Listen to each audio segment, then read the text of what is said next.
Hello and welcome to another session. It's been wonderful ministering every time we have the opportunity or sharing important and relevant messages with you that I believe can help you to live a very successful and abundant life in God, in Christ, and also in life. Today, I'll continue with the session we just began on vision. But I'd like to take my time, also read some scriptures, and give you opportunity to think deep concerning this subject of vision. We've heard a lot about vision, and we all have our respective visions. What do we do when we hear vision? What does it mean when we talk about vision? So I want you to pay very close attention as we dive into the word. My focus today will be vision.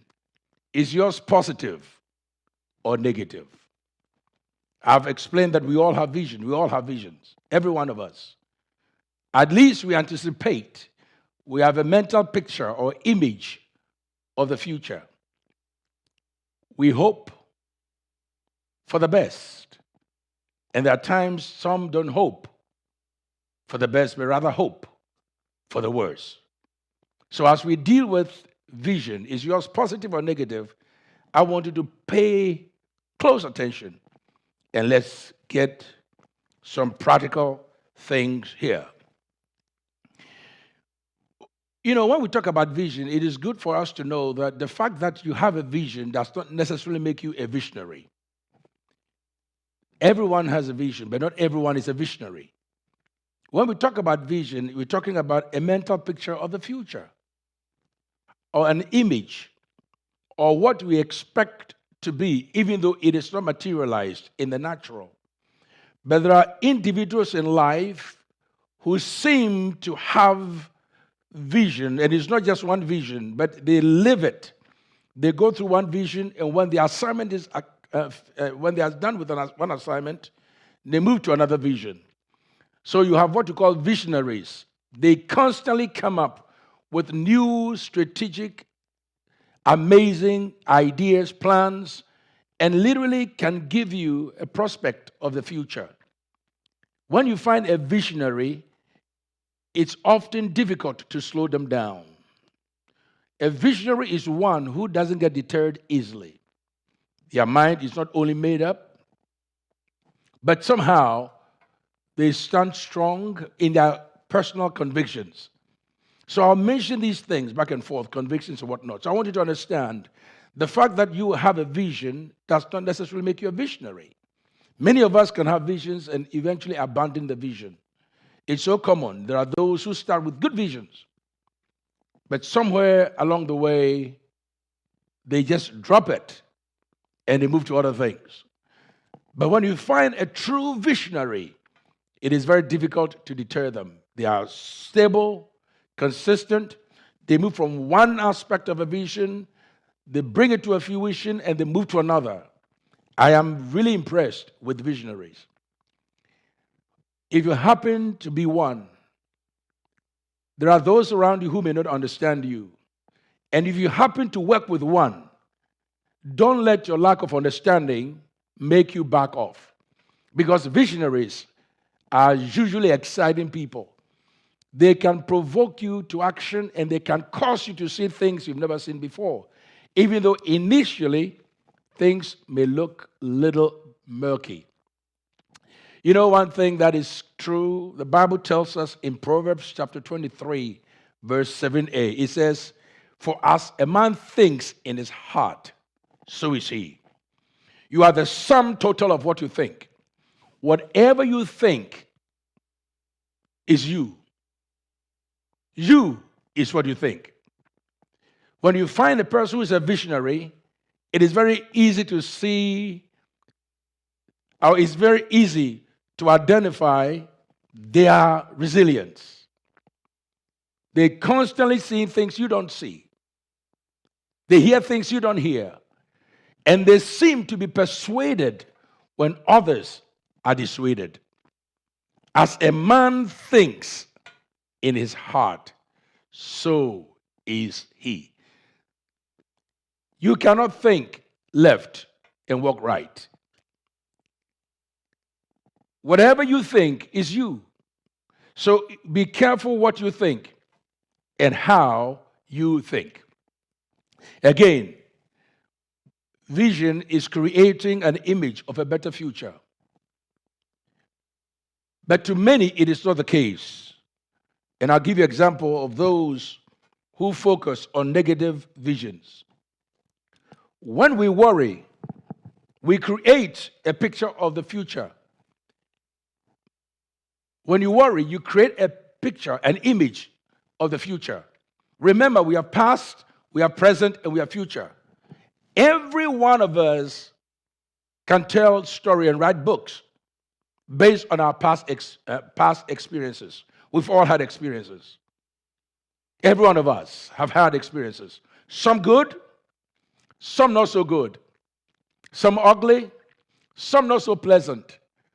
But there are certain things that we've experienced in our respective lives that we can say, these are good moments or special times, or these are the days where I went through some of the most challenging or some of the most difficult experiences. But, it's part of life. It's part of life. The fact that you are a visionary doesn't mean your past is rosy. No, it's not rosy. It's not like that. And we all have our past experiences. Again, when we look at the present, we say that these are present realities or present challenges. The past experiences, present challenges, or present realities we're all going through. With this present challenge around the globe, we are all trying to find our way. But in spite of all of this, we still maintain our vision. And you have to maintain your vision. But make sure that the vision is not this negative. Again, we talk about past experience, present challenges.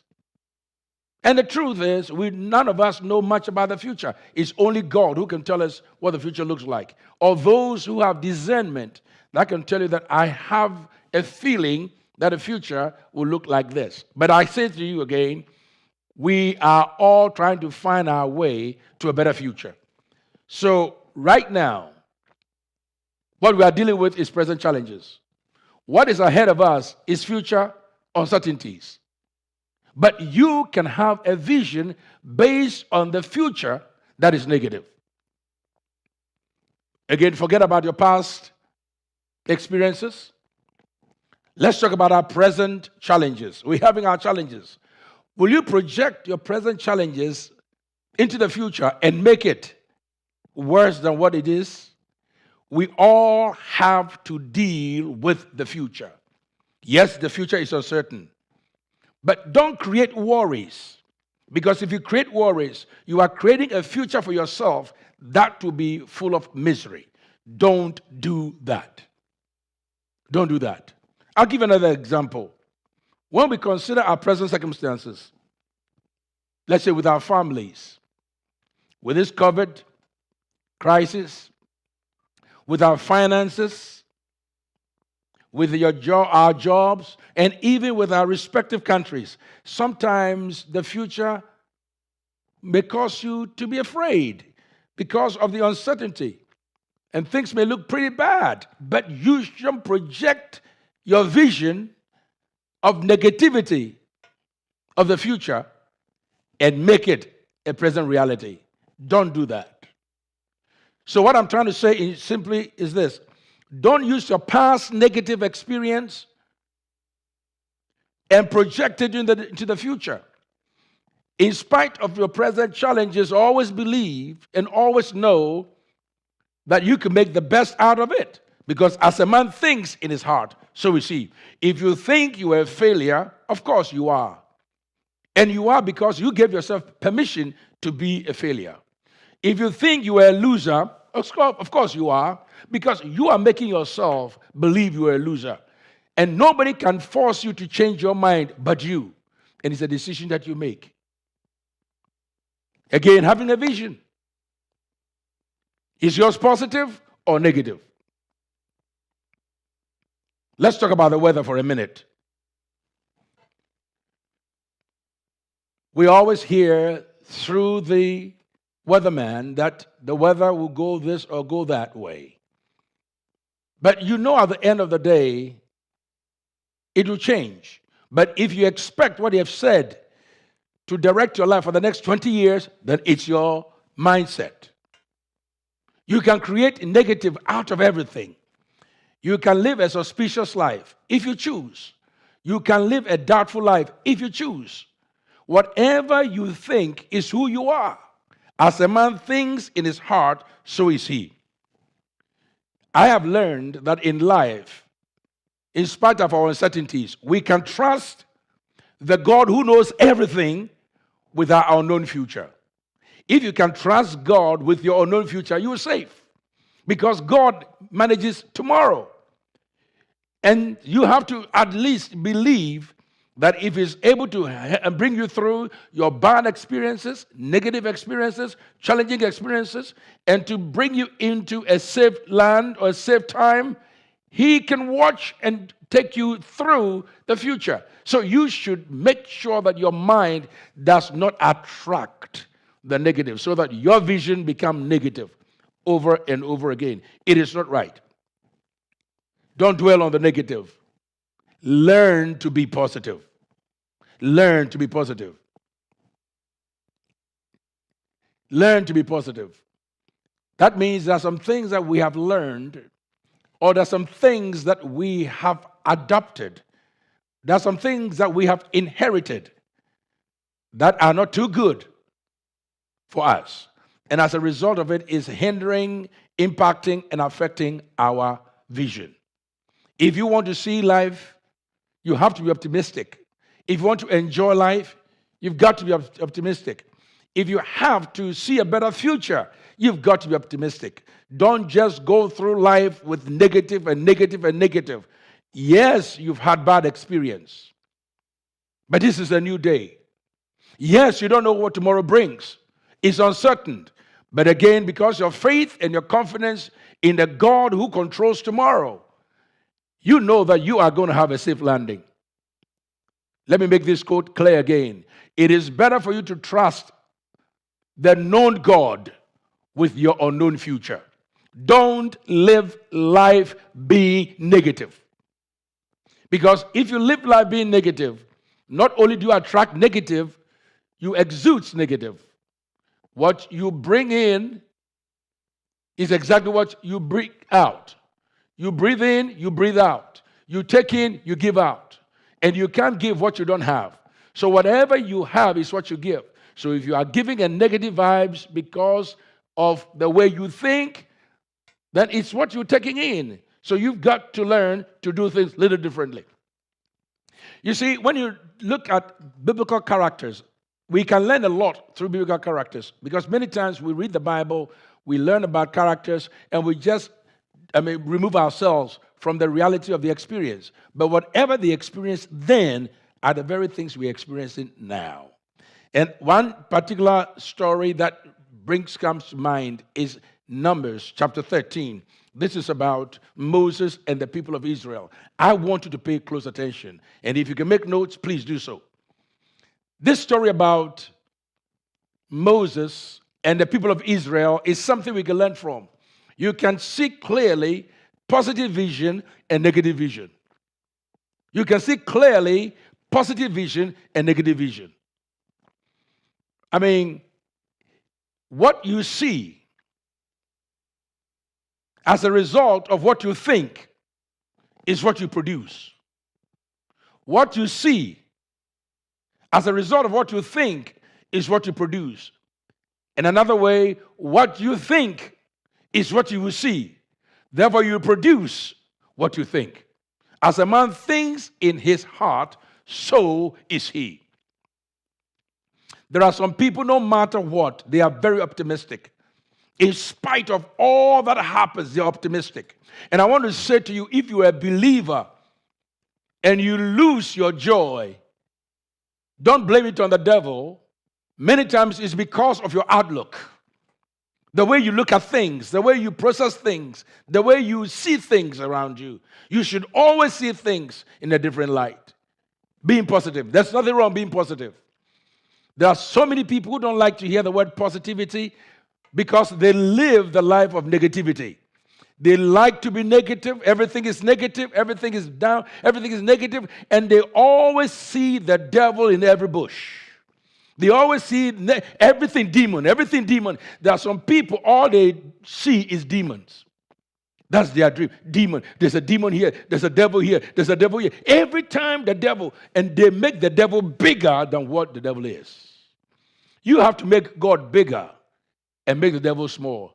Whatever you think about most of the time occupies your mind. And don't allow your mind space to be hijacked by negative thoughts. Moses and the people of Israel, the incident or the story there can literally bring you to a place and actually you can see yourself in it. So let's look at Numbers chapter 13. I want us to look at something in verse 17 quickly. From 17 down, it says this: Moses sent spies out of the land of Canaan and said to them, go up this way into the south and go up to the mountains and see what the land is like, whether the people who dwell in it are strong or weak. In other words, go and see. I want you to bring me a report. See whether the people who dwell there are strong or weak. See if they are few or they are many. Also see whether the land they dwell in is good or bad. Whether the cities they inhabit are like camps or strongholds. He gave them a clear instruction. He said, I want you to go out there and bring me the report based on what you see. Go out there and bring the report based on what you see. Follow me closely. God promised the people of Israel that they've wandered in the wilderness for so long. So he was going to give them a safe place and a better place.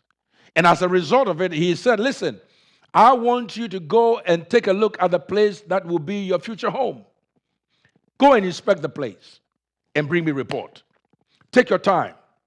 Make sure that you bring me a report. I want to know the state of the place. Is it a camp or a stronghold? Are the people few or many? Are they strong or weak? Is the city fortified? I just want you to bring me a report. So when you hear such instruction, definitely you bring a report based on your research or based on your observation. So the point here is, most of the people who went, you will find out as we read further, that they saw the things that we all can consider obvious. But that was not what is expected of them. Go further. Listen. See whether the land is rich or poor, whether there are forests there or not. And he told them this: be of good courage and bring some of the fruit of the land. Why did he require that? For evidence sake. Now the times for the season of the first ripe grapes. Now they don't own any farm there. The land doesn't belong to them. It belonged to other people. But because they will take possession of the place, they have to make sure that the place they are turning to has the things that they need. So he says, bring us some grapes. That means you're supposed to go into somebody's farm and cut out some grapes and carry it on your shoulders and bring it in. Now, you all know that when you have grapes and you stay in the sun long enough, eventually it withers. So you have to bring grapes when you are leaving the place, so that the time that you bring that grapes, or the time that you cut the grapes, and the time that you cut the grapes is not long. There are not many days in between. So you do your inspection, and the last thing you do is you get the grapes and you bring it back to me. But he didn't tell them in so many words. He just told them, bring me grapes. So they were smart enough to carry grapes when their inspections were done. These were 12 leaders who represented 12 tribes. These were leaders who needed a safety place, not for themselves only, but for their wives and children, and also to make sure that their tribesmen were secure for the future. So they went to the place based on the instruction, go further. Listen to what it says. In fact, let me jump and come to verse 25. And that means they went to the place, they inspected, and they returned from spying out the land after 40 days. After 40 days. Now they departed and came back to Moses and Aaron and all the congregation of the children of Israel in the wilderness of Paran at Kadesh. They brought back word to them and to all the congregation and showed them the fruit of the land. Now, this is the account. Then they told him this. Well, we went to the land where you sent us. It truly flows with milk and honey, and this is its fruit. Nevertheless, that means, in other words, but we went to the land, you told us to do this, we've done everything you're asking us to, but there are so many people that will always change a positive vision with a negative but. They will always have a way of turning positive things to negative. Have you ever been engaged in conversation with people that no matter what you say, they always tell you the negative?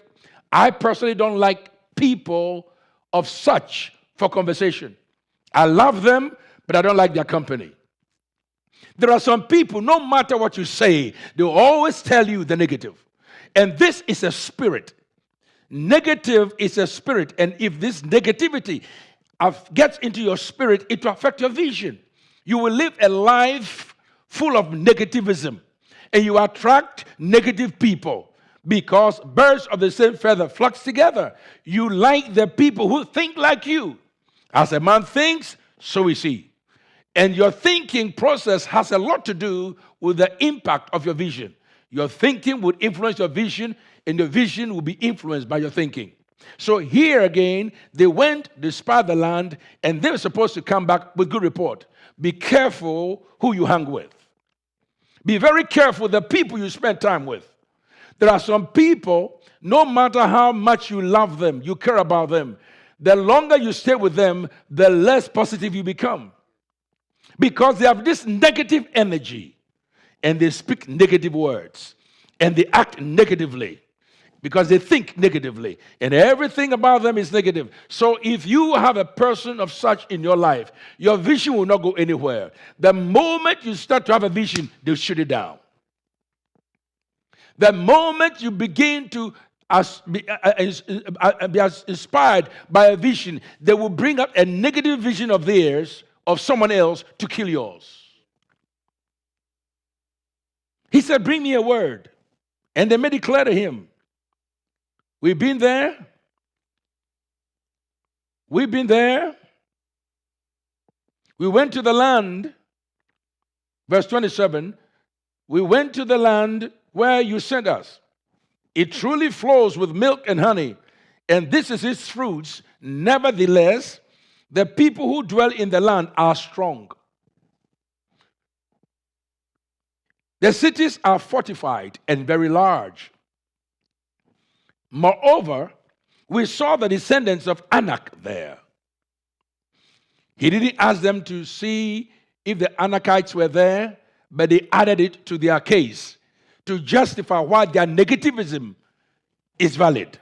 At times, you add so many things to your truth or your facts or your positivity, and you end up poisoning or destroying your negative life with a little seed of negative. Listen, small dose of poison can still kill millions of people. And I tell you, negativity is a little poison that can destroy your vision. Negativity is a small poison that can overturn your future. Negativity is a small poison that can literally make you sad the rest of your life. Here, they came back with their story. It's justified.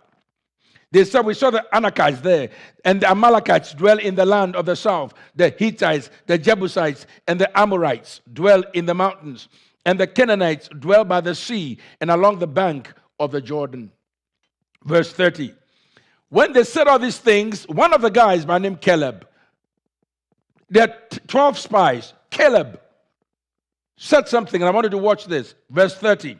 Then Caleb silenced the people before Moses and said, let us go up at once and take possession, for we are well able to overcome it. In other words, I saw the same things you saw. I'm not surprised that this is your final conviction, but that's not mine. In other words, I am not convinced by what I have seen, because what I saw was so negative. And if I have to look at it from that perspective, I will never see anything positive. So Caleb says, no, stop saying those things. Let me silence you. Please be quiet. Please be quiet. Please hush. 10 leaders speaking. The scripture says, out of the mouth of 2 or 3 witnesses, everything or every word is established. So 10 voices cleared. And here come a little man. Stop it. Stop it. Let's go there at once and possess it. But listen, in spite of what he said, verse 31 says, but the men who had gone up with him said, we are not able to go up. We are not able to go up against the people, for they are stronger than we are. For they are stronger than we are. And they gave the children of Israel what? A bad report. Anything that is negative is what? With the exception of COVID-19 test. With the exception of COVID-19 test, anything else is what? That is negative is what? Bad. They gave the people a bad report. And what was the report? Listen, we cannot overpower these people.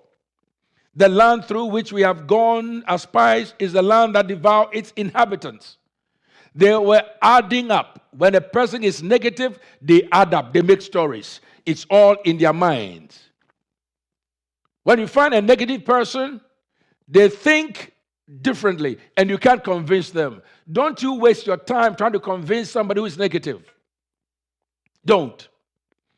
The reason why some of you are having a hard time in your relationship is because the people that you give your best time to are negative. Your husband loves God, but he's negative. Your wife loves God, but she's negative. Some of you are very negative that whatever employment you get into, you mess it up with your negativity. You never see anything positive because you live by sight instead of living by faith. You are moved by what you see rather than by what you believe. But when a person is full of vision and they are positive with vision, they see things a little different. They may say to you, well, I hear what you say, but that's not what I see. I see something better in the end. What do you see? What is your conclusion?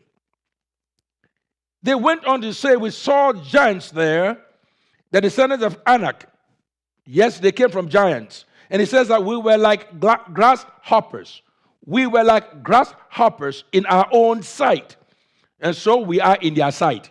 They are projecting their weakness to them. We are like grasshoppers. And because we are like grasshoppers in our own sight, we are the same to them, but that's not the truth. You may see yourself like a grasshopper, but don't project it. If you have to project, see yourself as a giant. Now, I have an accent, and it's obvious I'm from Africa, but I never allow anybody to put Africa down or put me down. I have so much dignity about the country of my birth and the continent that I was privileged to call my continent. I am grateful for the parents I had. I'm grateful for the siblings I have. And there's no way for a minute I would give up the confidence that through them I am more than a conqueror. I don't walk about and say because I have an accent, because of my color, because of my height, because of this. I don't live that way. Why? Because I don't see myself through the lens of negativity. I see myself through the lens of God's justification. I am justified by faith through Christ Jesus, and I am more than a conqueror. That's the way I see myself, and that's who I am. I don't see myself as a little peon or little. No. Has my life always been glorious? No. I have some negative past, some painful past, difficult past, stressful past. But I don't live in the past. Why? Because the past is behind me. I am living in present because of today's challenges I have to contend with another past experience. Why? Because I'm projecting into the future and I'm hoping for the best. Therefore, I have to get my vision clear and not lose it. Are you maintaining your vision? Are you losing it? Are you walking with negative expressions? There's some people, all they think about is negative. Well, I'm this, I am, it will never, listen, you got to change it. This is what the people of Israel said. 12 leaders were sent. 10 of them came with negative report. Joshua and Caleb were the different ones amongst them. They have a different spirit. Caleb silenced the people, but yet because they brought a negative report, the people of Israel rose up and cried and started complaining against God. Now, let me show you Numbers chapter 14, and I want to show you some few things here, then I'll bring the message to an end. Numbers 14, let me read from verse 1 down. This is what it says. So all the congregation lifted up their voices and cried, and the people wept that night. And all the children of Israel complained against Moses and Aaron, and the whole congregation said to them, if only we had died in the land of Egypt, or if only we had died in the wilderness. Now they are choosing the place they wish they have died. And yet that's not God's destination for them. God's destination was that he was taking them to a promised land. And because they saw people, and because they projected that the giants were mighty and would overpower them, and they saw the land fortified, they came up with their conclusion that we are not qualified to even have a positive vision of the future. Let's settle with the negative. We can't go in, let's not call for any fight. We deserve to die here. In fact, we could have died in the wilderness, died in Egypt. We could have been, why don't we suffer here? No, keep moving on. Listen to me carefully. I'm speaking to somebody here. You are taking some steps and God wants you to move on. Don't allow people to convince you to go back. Keep moving forward. At times, you have to move forward when you know that God has given you a clear vision. If it's a vision God has given you, then don't let somebody else interpret it. If it's a clear vision from God, hold on to it. It will come to pass. Listen, I never get moved when people don't agree with my vision. Because at the end of the day, it's me that had the vision and not them. So if it's a vision God gave you, don't let somebody use negativity to kill it. When God called me, you were not there.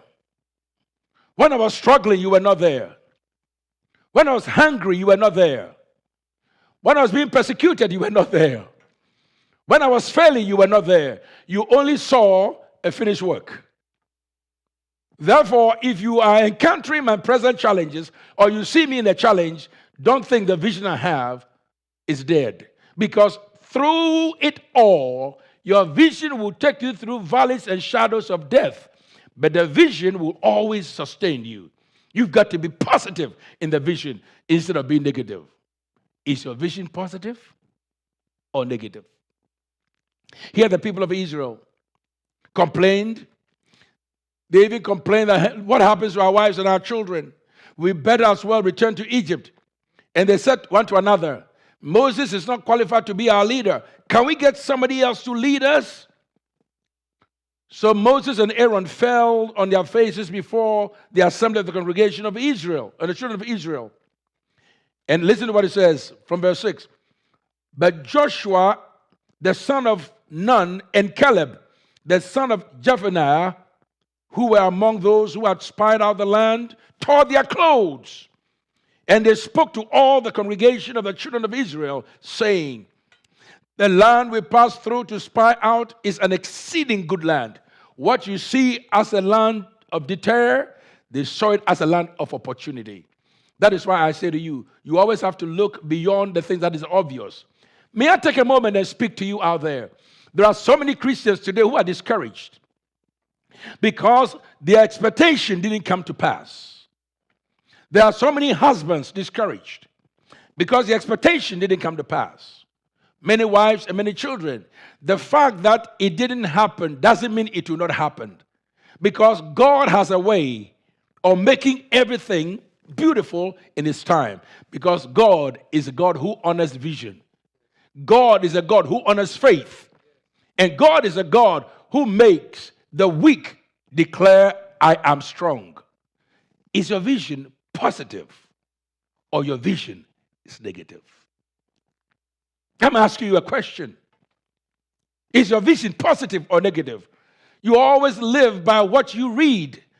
Why don't you live by what you believe?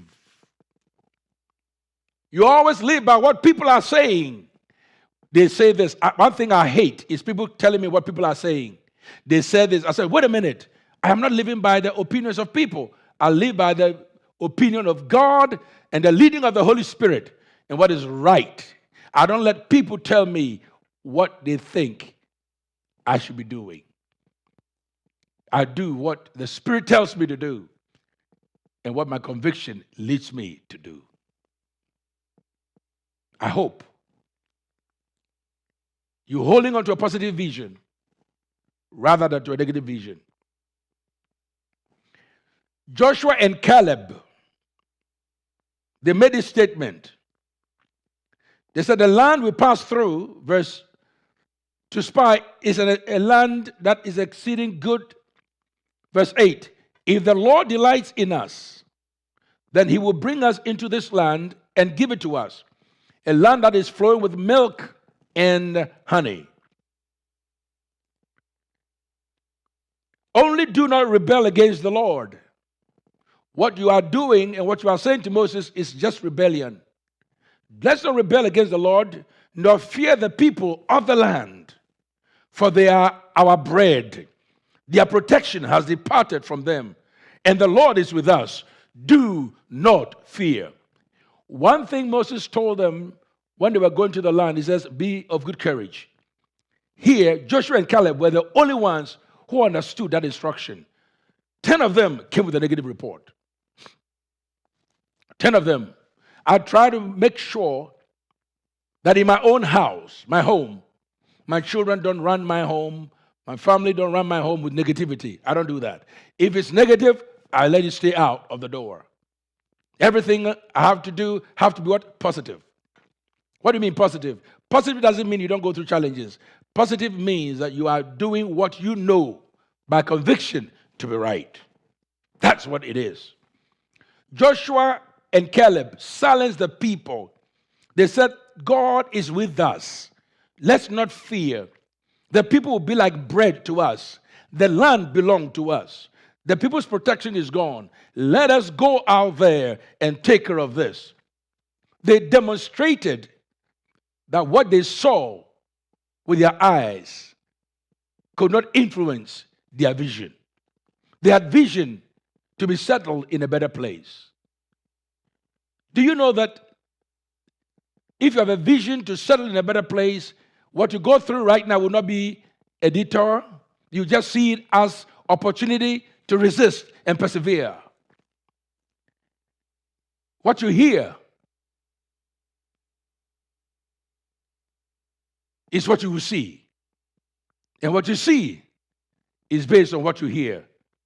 Out of the abundance of the heart, the mouth speaks. Start seeing things from a different perspective, especially if it's a vision that God has given you.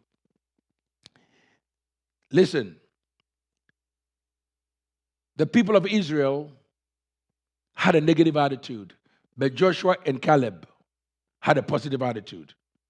And in the end, something happened that was interesting.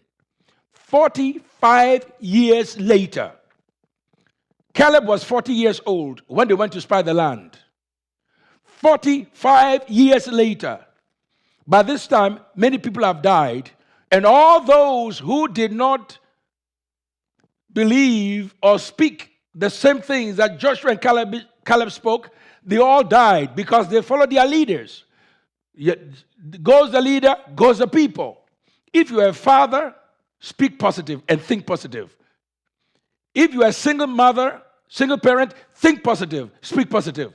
Because what you are is what your children will become.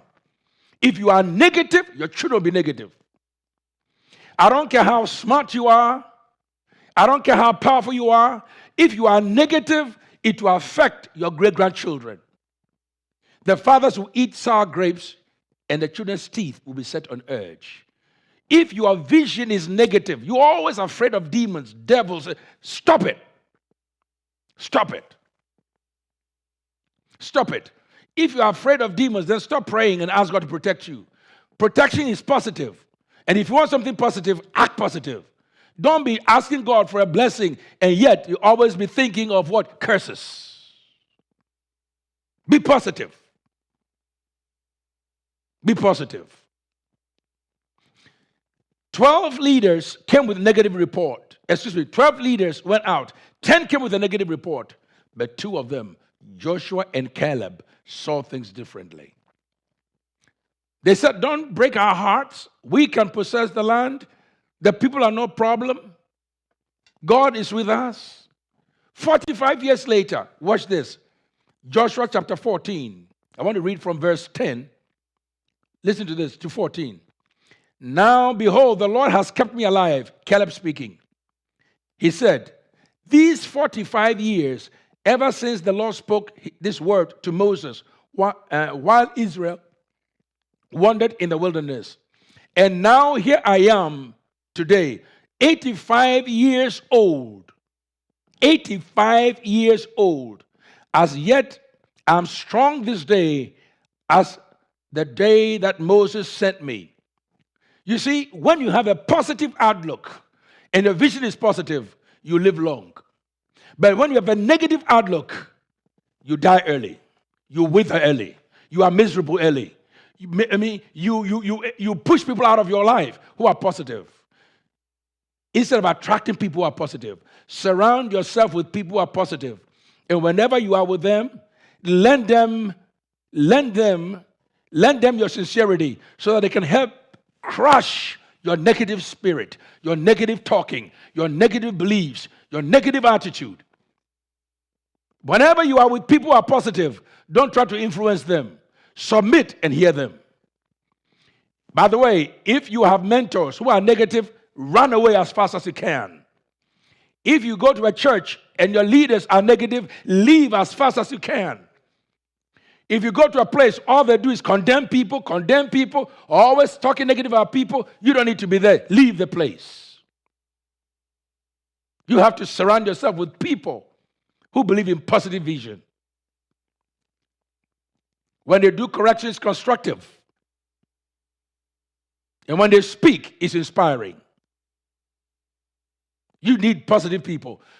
Caleb reminded them that 45 years ago was when we went to spy the land. I have stood faithful to that word. I believe we are capable. Now I'm old. I still have the strength, the tenacity, the confidence.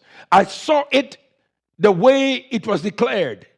And now, you know what? This place belongs to us, and you better give me my mountain. I've got a mountain that I need to claim. It was part of what I saw 45 years ago. Now I'm 85 years old. I am strong. In fact, I have the ability to go and fight these people physically if need be. When you have a positive vision, you are vigorous. When you have a positive vision, everything about you is different. So I say to you today, do you have that vision? And if you do, hold on to it and don't throw it away. Don't be negative and don't make your vision negative. Make your vision positive. I am a some product of what people say could not happen. Everything that I have done in my life to this point, I was told I couldn't do. But thanks be to God for parents who were positive, who saw what I saw and believed what I believed.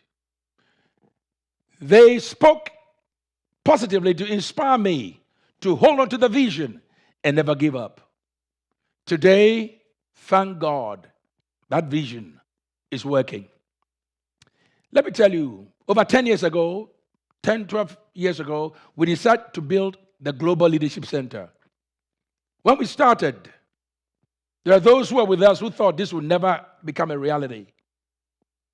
There are those who laughed and mocked.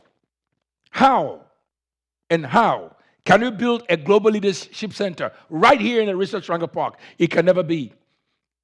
Because it takes a lot of money, millions of dollars to do it. And yet, they look and they say, but you don't have the millionaires to get this done. While it is true, by the assessment, it's never true based on our vision.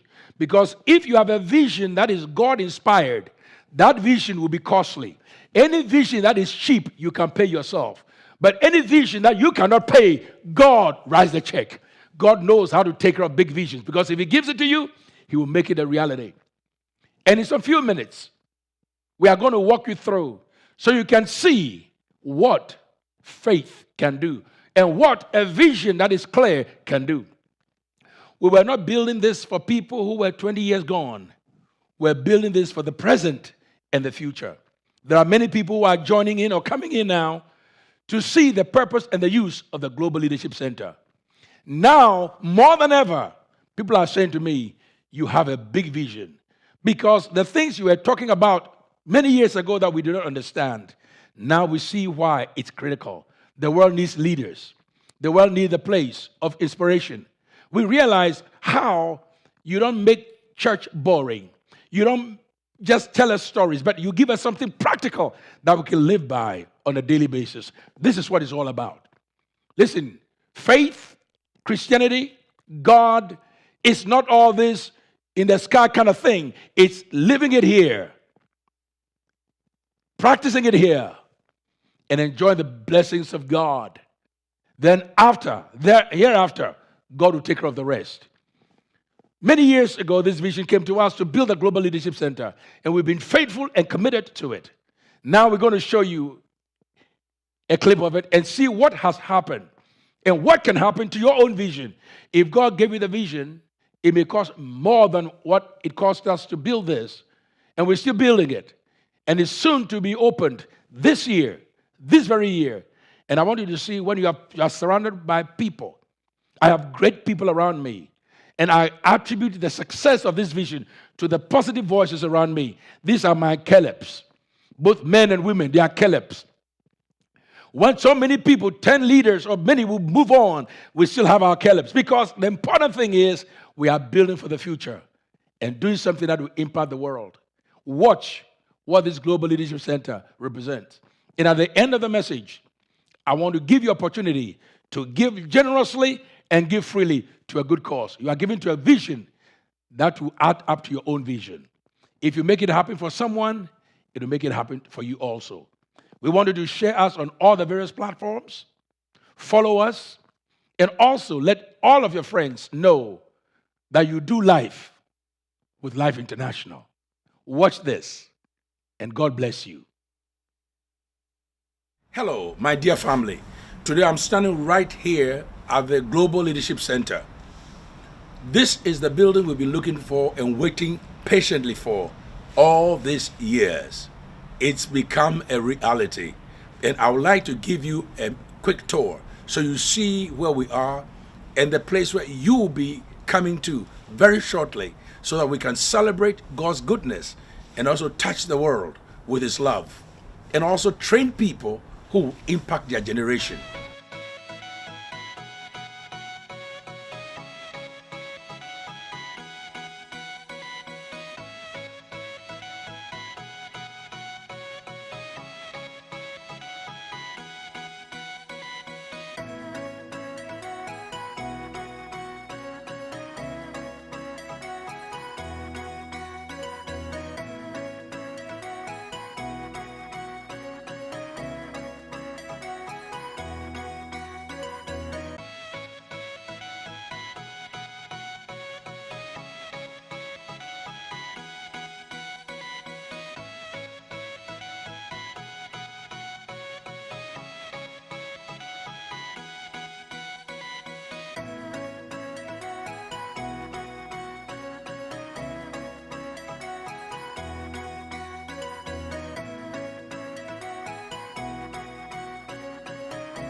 Look at the space. Look at where we've come. Look at what has been done, what has been accomplished. This is a good sign that Life International is rising. Global Leadership Center, it's here. Touching the world, it's now close. And we're going to do a great job. And I hope that your excitement would increase just as my excitement has increased. Look at this and look at God. It's all because of you. It's because of your love for His kingdom, your love for your church, and your love to reach this community and bring global transformation to many people. I am so excited, and it's again because of you, your commitment, and also your love for Life International.